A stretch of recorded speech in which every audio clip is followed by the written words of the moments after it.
নমস্কার বন্ধুরা, academy YouTube চ্যানেলে সকলকে স্বাগত জানাই। আজকে আমরা একটা নতুন আপডেট নিয়ে আলোচনা করব। সেটা হলো ডিএ মামলা, অর্থাৎ রাজ্য সরকারি কর্মচারীদের যে ডিএ মামলা, সেই ডিএ মামলার সুপ্রিম কোর্টে যে শুনানি চলছে, সেই শুনানিতে রাজ্য সরকারের যে আইনজীবী তাদের যুক্তিতে বেশ কিছু অসঙ্গতি ধরা পড়েছে। সেসব নিয়েই আজকে বিস্তারিত আলোচনা করব। তার আগে বলে রাখি, চ্যানেলে যদি নতুন হয়ে থাকেন অবশ্যই চ্যানেলটি সাবস্ক্রাইব করুন এবং সবার আগে আপডেট পাওয়ার জন্য পাশে থাকা বেল আইকনে প্রেস করুন। তো চলুন দেখা যাক রাজ্য সরকারের যুক্তিতে অসঙ্গতি। মামলার শুনানিতে রাজ্য সরকারের পক্ষ থেকে একাধিক আইনজীবী সওয়াল করেন। সরকারি কর্মচারীদের পক্ষের আইনজীবীদের মতে রাজ্যের আইনজীবীদের যুক্তির মধ্যে বেশ কিছু অসঙ্গতি লক্ষ্য করা গেছে।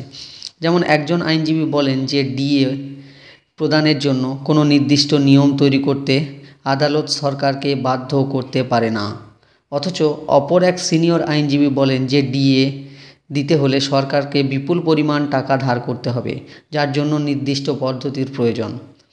এই দুই পরস্পর বিরোধী যুক্তি রাজ্যের অবস্থানকে দুর্বল করে দিয়েছে বলে মনে করা হচ্ছে। আদালতের কঠোর মনোভাব। শুনানিতে বিচারপতি প্রশান্ত কুমার মিশ্র এবং বিচারপতি সঞ্জয় করল অন্তর্বর্তীকালীন আদেশ কার্যকরার বিষয়ে কঠোর মনোভাব দেখিয়েছেন। যখন রাজ্য সরকার টাকার পরিমাণ এবং গণনার অজুহাত দেখায়, তখন বিচারপতি করল বলেন যে একটি নির্দিষ্ট পরিমাণ টাকা এককালীন দিয়ে দেওয়া হোক, এমনকি তা যদি একটি এক্স পরিমাণও হয়। আদালতের এই মন্তব্যে স্পষ্ট যে রাজ্য সরকারের ডিএ প্রদানে বিলম্ব করার কৌশল আদালত বুঝতে পেরেছে। সম্পূর্ণ ন্যায়, অর্থাৎ এই মামলা এখন আর শুধুমাত্র আদালত অবমাননা বা 25% বকেয়া আদায়ের মধ্যে সীমাবদ্ধ নেই।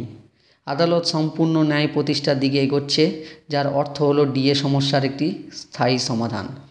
এর ফলে রাজ্য সরকারি কর্মচারীদের আর বারবার আদালতের দ্বারস্থ হতে হবে না। প্রশ্ন, ডিএ কি আইনি অধিকার?